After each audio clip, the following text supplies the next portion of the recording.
When you get to a place where you really understand your worth, you stop allowing people who don't know you, who don't pay your bills, who don't put food on your table to control you.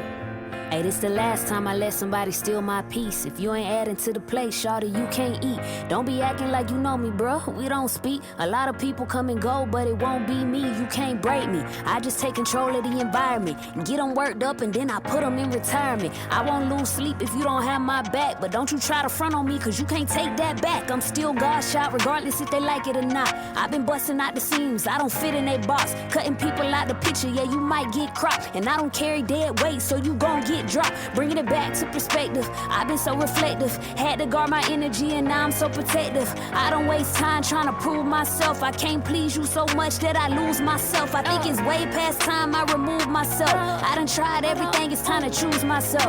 And I don't need your cosign. God did it when he threw another lifeline. Yeah, you know it's my time. I don't get bitter, I just get better. I let people come and go like the weather. Don't sweat them, I don't even weigh my energy. I just cut them off from the team.